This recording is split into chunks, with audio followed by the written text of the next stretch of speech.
sud marocain s'étale comme une très large bande de sable et de pierre le long de la mer. Il démarre de Tarfaya jusqu'à la toute petite ville de La Gouira, à la frontière mauritanienne. Les deux villes les plus importantes et les plus peuplées sont Laayoune et Dakhla, deux villes portuaires.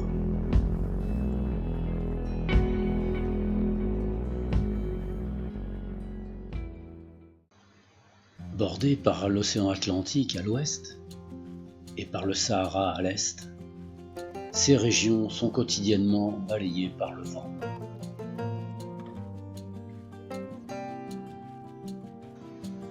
Le relief est plat et les sols sont recouverts de sable à peu près partout.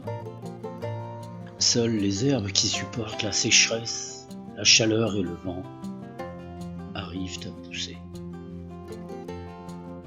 Elles sont de fait les seuls aliments des dromadaires.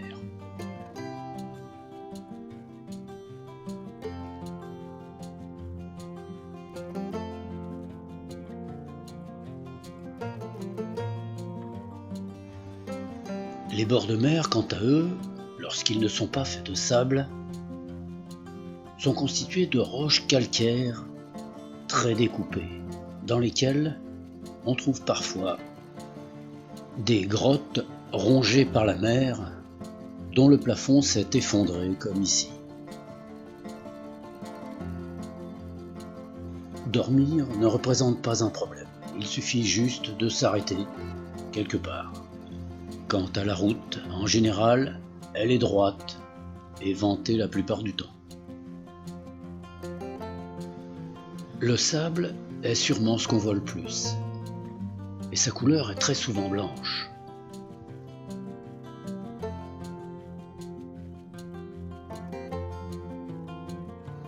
Lorsqu'on s'approche de la mer, on a bien souvent du mal à faire la différence entre le sable des plages et le sable des dunes.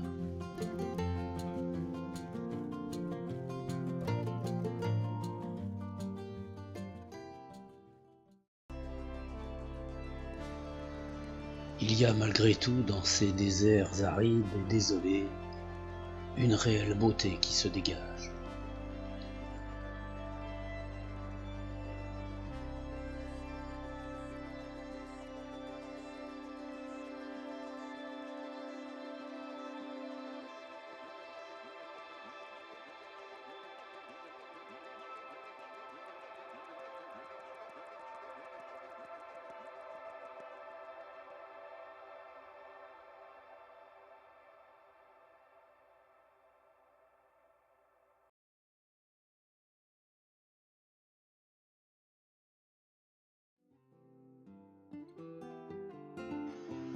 Certaines embouchures de Oued abritent des populations importantes de flamants roses.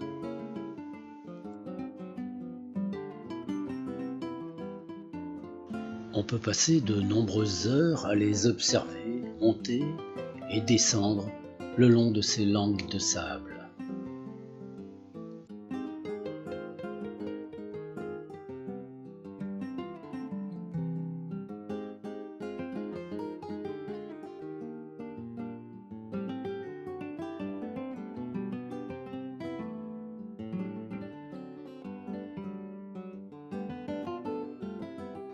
Lorsqu'ils remuent la vase et le sable, ils font remonter des petits vers dont ils se nourrissent, ainsi que des algues qui leur donnent leur couleur. En piétinant continuellement les sols de leurs pattes, les flamants roses ressemblent à des danseuses de ballet.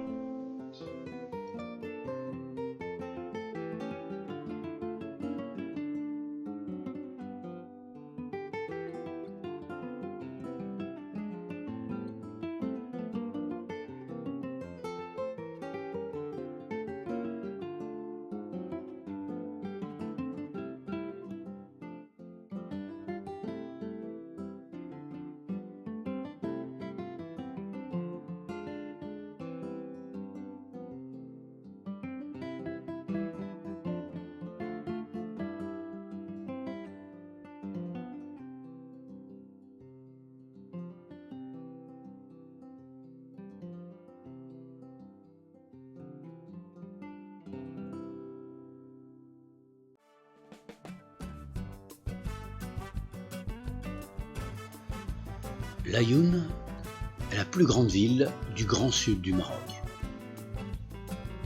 Elle contient une population de plus de 200 000 habitants. Relativement récente, cette ville a bénéficié de la construction et de l'aménagement de nombreux quartiers, faisant de celle-ci une ville moderne. La grande place centrale, futuriste, est un pôle d'attraction permanent où une grande partie des villageois se réunissent et se baladent.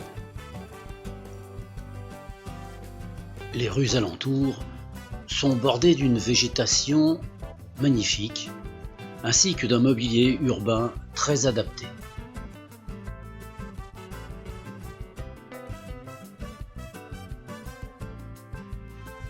Un grand parc, très arboré et fleuri, permet à ceux qui veulent se reposer de passer un moment. Un peu en arrière du centre-ville, les petites ruelles nous entraînent dans les quartiers populaires. Les boutiques se suivent les unes à côté des autres et vendent de tout. C'est là qu'il faut venir pour faire des affaires.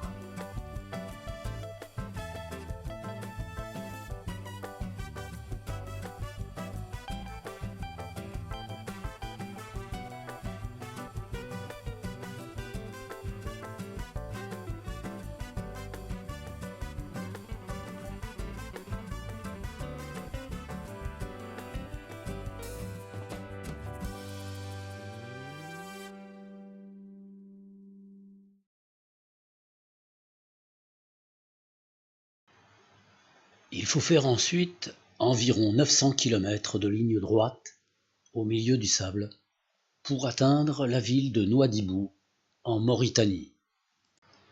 À 70 km des frontières du Maroc seulement, on pénètre dans la ville en passant devant des plages magnifiques de sable blanc creusées dans un calcaire superbe.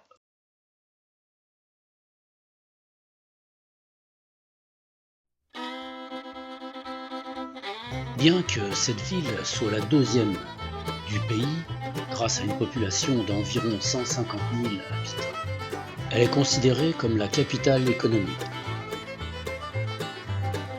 La pêche y est très importante et représente la principale source de nourriture des habitants. Mais surtout, Nouadhibou est le port de transit par lequel sont exportées toutes les ressources minières du pays. Il n'empêche que la très grande majorité de sa population est extrêmement pauvre.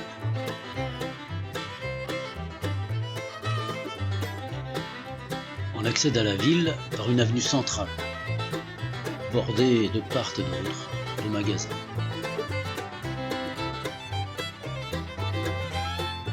Du fait de la chaleur très importante, la ville commence à se réveiller à partir de midi, et cela jusqu'à 2 heures du matin. Hormis les nombreuses petites boutiques d'alimentation et de bazar, il y a de nombreux restaurants dans lesquels les spécialités les plus intéressantes sont à base de poissons frais. Tous les Mauritaniens que j'ai rencontrés ici étaient des gens merveilleux, d'une gentillesse exceptionnelle.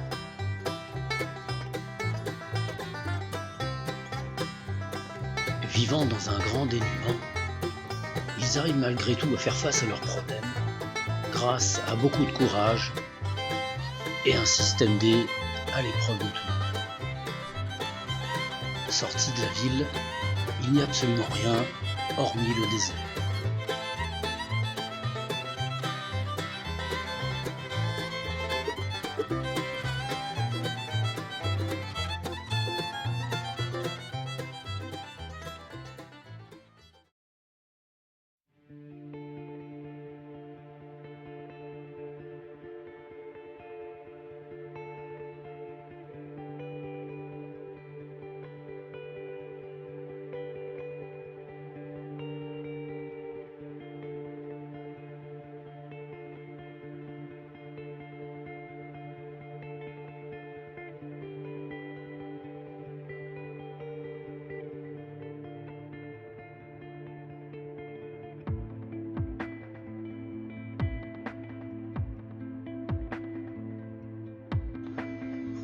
Là-bas, le sable est blanc, mais le ciel l'est bien souvent aussi.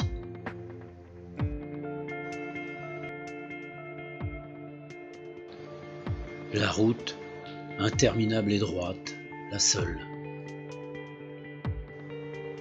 À travers ce désert, le voyage fatigue. Mais ils usent aussi les mécaniques et les moteurs. Une pièce cassée, et c'est bien souvent le stationnement et l'isolement. À 100 km de Nouadhibou, il faudra beaucoup de génie pour remplacer une poulie cassée et retourner à la ville pour pouvoir la remplacer. Alors, il faut que je vous raconte une histoire qui m'est arrivée ici à Nouadhibou, en Mauritanie. Le camion a eu la courroie qui a sauté parce qu'il y avait un galet qui est parti, et je suis tombé sur une équipe de mécaniciens qui était fantastique, merveilleux. Tous autant qu'ils sont là, ils ont fait un travail très rapide, très bien fait, merveilleux. Et grâce à eux, je vais pouvoir revenir en France. Je vous dis à tous, à bientôt alors. Hein. Au revoir. Ok.